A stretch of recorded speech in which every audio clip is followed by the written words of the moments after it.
ලක්වාසී බෞද්ධ ජනතාව නිරන්තරයෙන් වන්දනාමාන කරන කැලණි රජමහා විහාරය ගැනයි අද මේ කතාව.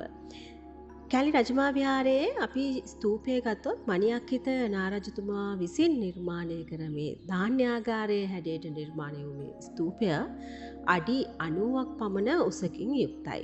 ලංකාවේ මුල් යුගයේදී දියුණු ස්තූප අතරින් එකක් වන කැලණි ස්තූපය 13 වන සියවසේ කාලිංග මාඝ විසින් සිදු කරන ආක්‍රමණ නිසා විනාශ වූ බවට ඉතිහාසයේ සඳහන් වෙනවා. ඊට පස්සේ නැවත මේ ස්තූපය ප්‍රතිසංස්කරණය කරලා තියෙන්නේ 3 වන විජයබාහු රජතුමා විසින්.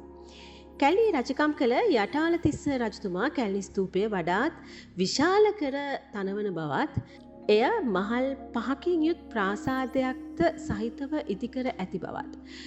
දුටුගැමුණු රාජ්‍ය සමයේදී කැලණි විහාරය තුල රහතන් වහන්සේලා 500ක් පමණ වැඩ විසූ බවත් පැරණි ඉතිහාස කතාවල සඳහන් වෙනවා. ක්‍රිස්තු වර්ෂ 227 දී පමණ අනුරාධපුර යුගයේ රජකම් කර කනිෂ්ඨ තිස්ස නම් රජතුමා මෙහි උපෝසථාගාරයක් ඉදිකරන බවත් අනුරාධපුර යුගයේ අවසන් වීමත් සමග ආරම්භ වුණු පුලතිස් රාජධානියේ රජකම් කළ විශිෂ්ටත්ව රජවරුන් දෙදෙනෙකු වුණු මහා පරාක්‍රමබාහු රජතුමාත් ඒ වගේම කීර්ති ශ්‍රී නිශ්ශංක මල්ල කැලණි විහාරයේ උන්නතිය වෙනුවෙන් විශාල සේවයක් කර බවත් ඉතිහාසයේ සඳහන් වෙනවා.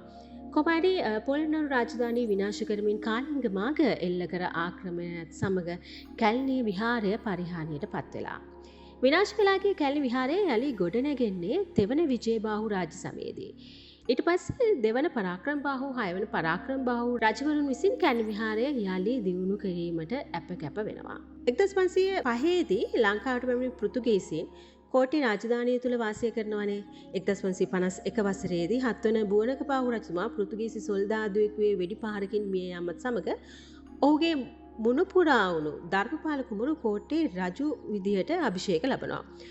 පෘතුගීසීන්ගේ අල්ලේ නැටවෙන රූකඩයක් බවට පත් වුණු ධර්මපාල කුමරු බෞතිස්ම කිරීමෙන් පසුව දොන් ජුවන් ධර්මපාල නම් වෙනවා කියලා ඉතිහාසයේ සඳහන් වෙනවා. දොන් ජුවන් ධර්මපාල රජතුමාගේ දුර්වල පාලනය නිසා පෘතුගීසීන් කෝටි රාජධානිය තුල තිබුණු පුරාවස්තු විනාශ කරලා තියෙනවා. 1575 දී පමණ කපිතාන් දියෝගෝද මේලෝ ඇතුළු පිරිස කැලණි විහාරය කොල්ල කෑවා කියලත් ඔන්න ඉතිහාසයේ සඳහන් වෙනවා. ඊට පස්සේ ඔවුන් කැලණි විහාරය තුර ආගමික වතාවත් කිරීම පවා තහනම් කරලා පෘතුගීසීන් ලබා දුන් අන නිසා කිසිදු පුද්ගලයෙක් කැලණි විහාරයට වන්දනාමාන කරන්නට නම් ගිහිල්ලා නැහැ. ඒ නිසා ටික කලකින් කැලණි විහාරය වල් බිහි වෙලා අභාවයට ගිහිල්ලා තියෙනවා.